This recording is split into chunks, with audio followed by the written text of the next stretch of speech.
Bonjour à tous, c'est Paul Dame pour vous présenter un nouvel épisode plutôt de Ça part en sucette. Naturellement, aujourd'hui, je vais divaguer un petit peu, comme d'hab. Vous avez l'habitude maintenant. Donc, tout d'abord, je vais vous parler d'un moteur Stirling. Donc, pour ceux qui ne connaissent pas, le moteur Stirling, en fait, c'est un moteur fait à partir de l'idée de Joseph Stirling, qui en fait était un prêtre, je crois. J'ai pas tout à fait la certitude de ce que j'avance, qui était un peu mécano sur les bords et qui voyait les impacts négatifs de la machine à vapeur. Parce que, étant donné qu'elles étaient encore mal conçues, c'était pas tout à fait le grand. Enfin, un modèle très connu, c'était pas une mécanique très connue. Alors, elles n'étaient pas encore parfaitement conçues. Et donc, elles avaient des ratés. Et les ratés avec la vapeur, c'était des explosions de machines. Et qui dit explosion de machines, ça grince. Qui dit explosion de machines, dit gros dégâts, gros dégâts, et particulièrement pertes humaines colossales. Donc lui, il a eu la bonne idée d'utiliser l'air. Et l'air, bon bah, si vous ne savez pas, c'est des choses qui sont assez communes. L'air, vous en avez autour de vous, à moins que vous fassiez de la plongée. Et donc, le truc, c'est que, ou alors quand vous êtes astronaute, mais là, pas de problème, hein. Donc, Joseph Stirling a utilisé l'air. Bon, vous allez me dire, bon, l'air, l'eau, il n'y a pas vraiment à voir. Bah si, justement. Ce sont tous les deux des éléments que l'on considère faisant partie des fluides.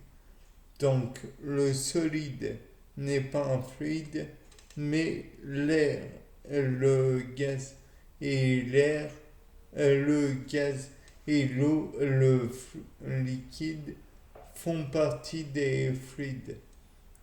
Parce que si vous faites chauffer par exemple de l'eau, celle-ci va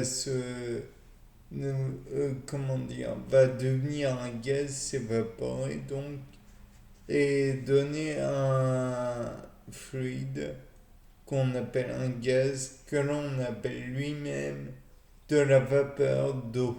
Et la vapeur d'eau, donc, voilà, ça va permettre la, de pousser un piston dans le cas de la machine à vapeur et donc de créer une force mécanique qui, elle, va engendrer un mouvement.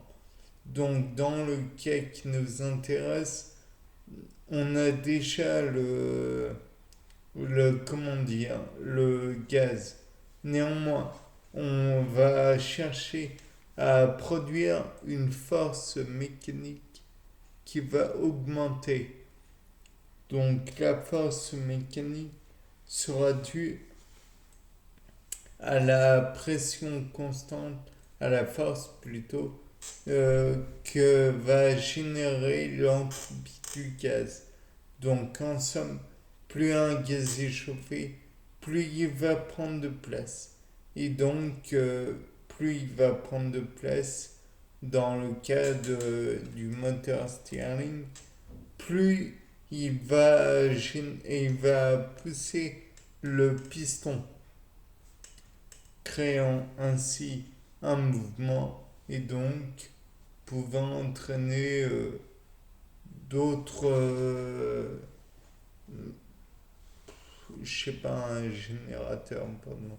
Par exemple, une turbine ou quoi que ce soit d'autre. Bon, néanmoins, dans le cas présent, nous n'avons pas parlé de notre source de chaleur. Et la source de chaleur serait non pas des énergies fossiles, mais de la décomposition végétale. Donc là, on va se dire, oui, mais la décomposition végétale, franchement, est-ce qu'elle peut se faire juste avec des végétaux? Et là, j'ai envie de répondre, non. Il faudra un apport par exemple, de bactéries nécrophages. Nécrophages, nécro-mort, phage, qui mangent. Donc, qui mangent la matière morte. Donc, il nous faudrait éventuellement de la matière végétale qui soit morte. Et ça, les arbres, ils en produisent. Hein. Ça, quand vous tondez la pelouse, c'est pareil. La pelouse que vous coupez et que vous gardez dans vos sacs, bon, bah, c'est la matière morte. Donc, finalement, plus vous tondez, plus vous obtenez de la matière végétale.